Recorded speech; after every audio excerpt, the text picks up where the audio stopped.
Today's episode of Market Talk is brought to you in part by GrowMark FS. Keeping up with the latest in ag is a challenge, to say the least, but there are experts nearby ready to help. You'll find them at your local FS. You can trust them to bring you customized agronomic, grain, and energy solutions born of the latest thinking. That's because FS specialists receive continuous training that keeps them current on the latest trends, practices, and technologies. So you get local expertise that's both exceptional and up to date.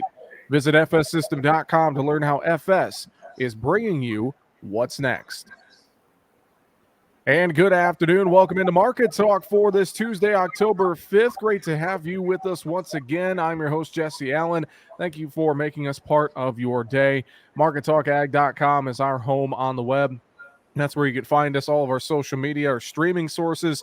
Anywhere you can listen to podcasts, you can listen to Market Talk.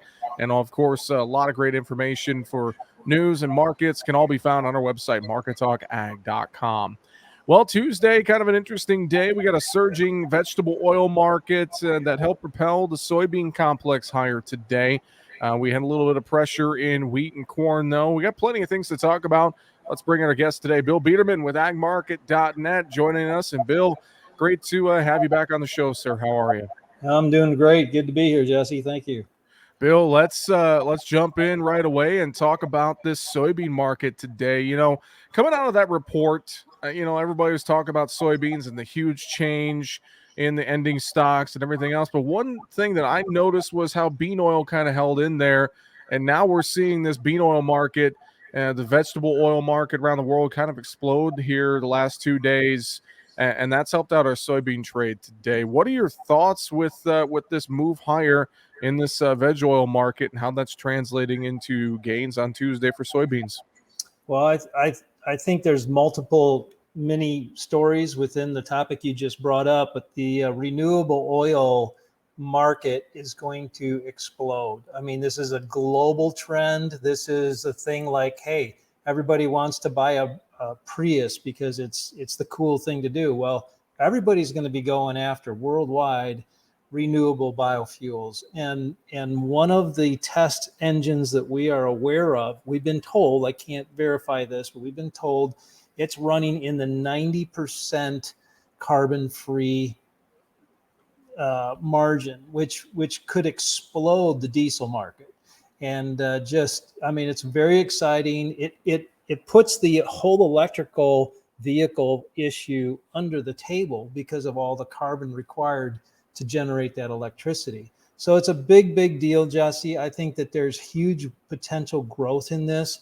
It's good for recycling those vegetable oils, and it's good for the need that we're going to have to produce a lot more oils to be consumed into this thing, and I hope it keeps going. So that's one issue. That drove the European market up actually before it drove ours up, and then ours have caught on. That drove soybeans up, but also a kind of a funny thing is the day of the report, it's kind of hard to believe this, but the hour that the report came out, I'm just looking at the chart right now, soybeans traded, this is the November contract, went from $12.95 all the way down to $12.50. It was a 45-cent break within the hour that report came out. So, we went down to $12.50 from $12.95. It's logical to think we'll go back up to at least $12.50 or maybe into the middle of that range, which would be $12.70, and then evaluate, okay, is this thing bearish or bullish from these price levels? The third thing that I wanted to point out of what you brought up was the report saying there's 250 million bushels of carryover from last year when we all thought it would be closer to 100. Well, to the eyeball, that seems really bearish. And that was, of course, the appropriate reaction that the market took. But in reality, if we were paying $1.50 over, I mean, today's market's $1.70 over down at the Gulf. If we're paying $1.50 to $1.70 over for soybeans, we know there's a shortage. Now, we don't know what that number was. We all thought the pipeline would be short when we got down close to 150 to 100 million bushel. But reality is the government's saying, look, we measured the bins. There's 250 million bushels out there between the bins and the barges and the railroad cars. I guess that's what it takes to run the pipeline. So no longer should we look at a carryover of 250 and say, oh, well, that's pretty comfortable. We should look at a number of 250 and say that's what we have to have just to run the pipeline. And just to run the pipeline, that takes a $12.50 board price and a $1.50 premium in the cash market to keep working.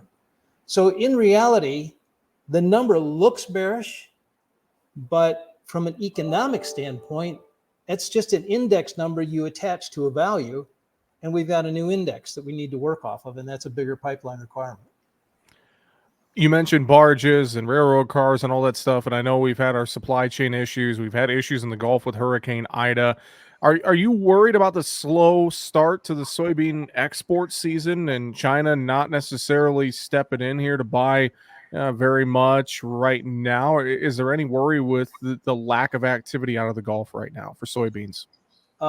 It's a huge concern. We need to get this thing turned around, and we are seeing logistics improve. Barge freight, of course, hit 1,000%. Now it's backing down into the 700s. So things are definitely improving. We're starting to see containers, get lightened up here and get available.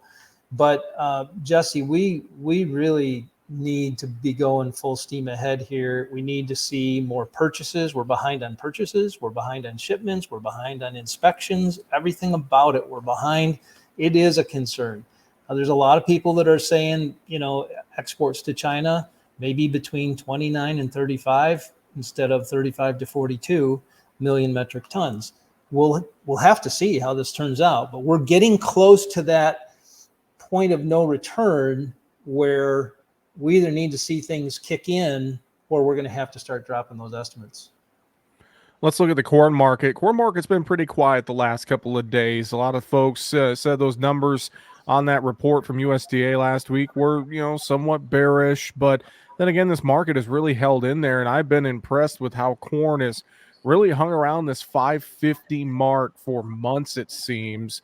And there's a lot of talk out there about some yield issues, maybe not as good as we thought in some parts of the country. And I'm curious your thoughts on this corn market as we get into this week and just the general feel with how it's just kind of traded very quiet and range bound most of the week so far.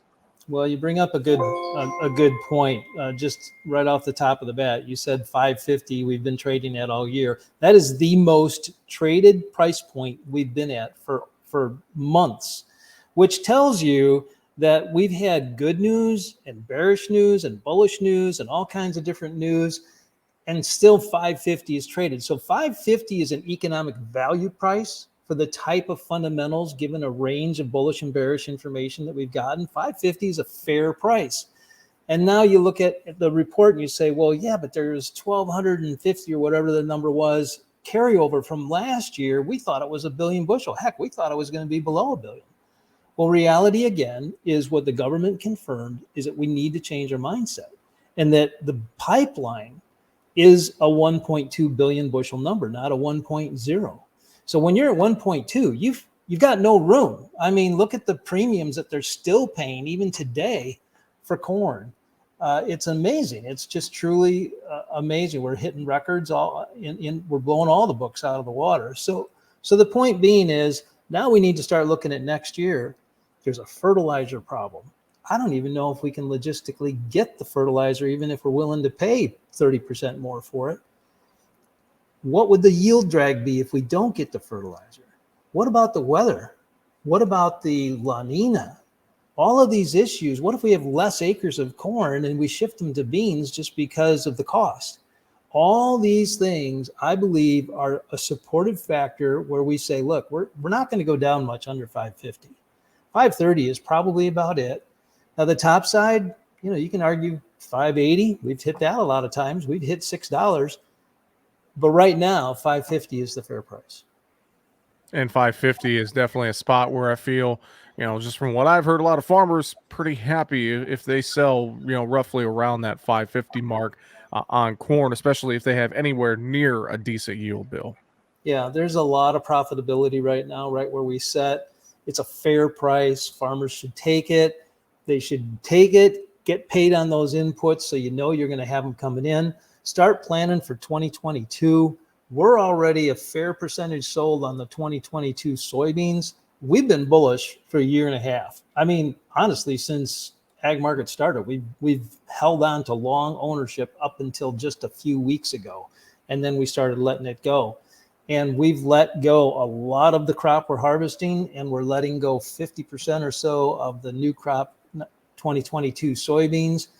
We'll protect the upside if we see weather developing with options. We're not afraid to do that, but what we are afraid of is losing the profit margins that we can pencil out for our consulting customers. We've already penciled out beautiful profit strategies, and we're locking them in. Let's look at the wheat markets here just a little bit, Bill. And, we see that shrinking spring wheat crop, of course, and we've seen that now for the last couple of months. But looking at wheat today, overall, some more pressure there, maybe some profit taking possibly. What are your thoughts with what we're seeing through the 3 wheat complexes on Tuesday? Right. So the numbers, when you look at the world numbers of spring wheat equivalents, you're going to probably move higher. We're starting to see the shortages start to impact the European and the Baltic Sea markets, and so we're really expecting the market to move significantly higher than where it is. But like you said, we're right up against the contract highs. So we're getting a little profit taking is expected. Definitely. And I would have to think that, if we continue to see more of these shortages with wheat, and if we have any trouble, whether it be South America or in the Southern Plains with winter wheat and things of that nature, we have to watch this. I wonder, though, that rise in the U.S. dollar, that's had an effect overall on commodities. What are your thoughts on just how that dollar has acted here in the recent weeks? Well, the dollar does have an impact on commodities, and a stronger dollar obviously makes our commodities on the U.S. shore more expensive and less competitive in the world. Fortunately, though, for us, some of our key commodities that we produce in agriculture are starting to run short in the world, leaving us about the only storehouse to come to. So really, it's just the beginning of October. From October into November, we should see business shift our way. If we don't, we're going to be very disappointed. The dollar is going to be a function of what's going on in Washington and what's going on with the consumer and investor confidence levels of what fiscal policy is. And fiscal policy, honestly, right now does suggest a stronger dollar, but I don't believe that they're going to be able to push forward with a tightening fiscal policy anytime soon, because this inflation factor going on around the world is a little bit different than it is here in our dynamics. And I believe that they're going to probably have to keep a pretty accommodative posture, at least for the next 3 months. Bill, we haven't touched on livestock. Any thoughts you have on either the cattle side or the hog side? Kind of another day today where both markets diverged. We saw higher cattle again, a little bit lower hogs. Any thoughts you have in livestock at all today? Well, we got to believe that the cattle have hit their low when they had that 3-day sell-off last week that took us well below the cash market. And you got October that went all the way down near 120 when the cash market held fairly good at 124. We saw the box beef market start to get cleaned up a little bit. So, there's still a lot of beef out there, no question about it. And then we've got that extra 60,000 head of cattle that are going to be coming out by December. But I believe by then the market will be able to absorb those levels. Hopefully we put in our bottom here, and we could expect a range-bound trade for a while, basically 120 to 128. That seems about the pocket that we're going to be in for a little while. We'll see what Cash Country does this week as well. I know not a whole lot of activity yet. We'll see what the back half of the week looks like there. Bill, any other final thoughts you have for us today? Anything else you want to reiterate here on the show? Well, we do have a USDA report coming out next week, so I would suggest that if anybody wants to see a free video report on what kind of effect that could have on your marketing plan, be sure to tune into our weekly videos at agmarket.net. Yeah, and I know, of course, folks can go to agmarket.net to get contact info for you guys. Check out your app as well. You guys have a lot of resources to help out producers, don't you, Bill? We really do, Jesse. Thanks for mentioning that. It's a great group of guys to work for. I they're so farmer focused. It's incredible. It's a really good group. You can learn more agmarket.net or give them a call 844-4AGMARKET as well. Bill, I appreciate the time. Thanks for joining us here on Market Talk today, and we'll hopefully talk again soon.